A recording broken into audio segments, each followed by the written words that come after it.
These kids go to tryouts, they go to camps, they go to showcases, they go to tournaments, and number one, they have to realize I don't know of any of those events where a head coach is at.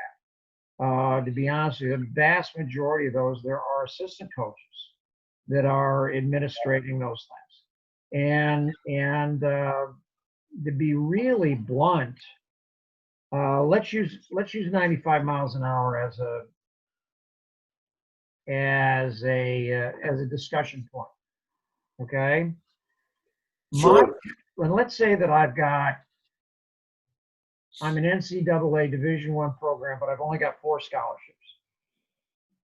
My job is to go to these camps and get 10 guys that throw 97 miles an hour, committed to my school. And that scholarships. Yes, that exactly right. That's I had a kid that I've got right now, and he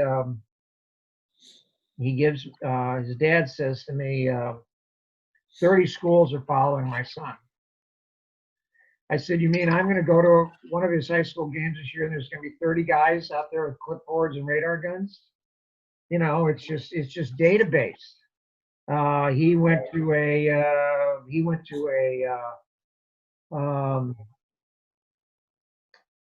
one showcase and he got all excited because one of the coaches came up to him and said, love your slider. And I said, boy, that's great, except he doesn't throw one. And people don't, people don't realize how much, and I understand, look, it's your child. You want nothing more for him than to succeed and fulfill that dream and that passion. Yeah. And when people tell you those things, boy, those are hot buttons to push. And people just get crazy and they make decisions about, on that kind of information rather than really, they need to learn how to ask blunt questions and get direct answers. And you mentioned that, at a lot of those showcases and camps, it's not the head coaches that are there. And one bit of information, when I'm talking to high school athletes or parents of high school athletes, which is not the majority of our business, but when I'm talking to those families, my key bit of advice is do whatever you can to try to spend a little bit of time with the head coach and make sure that it feels like there's some kind of a good connection or chemistry with the head coach.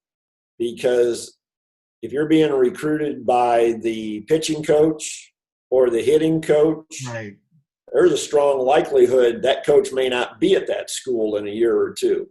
And so you need to know that the head coach has got your back and is invested in you.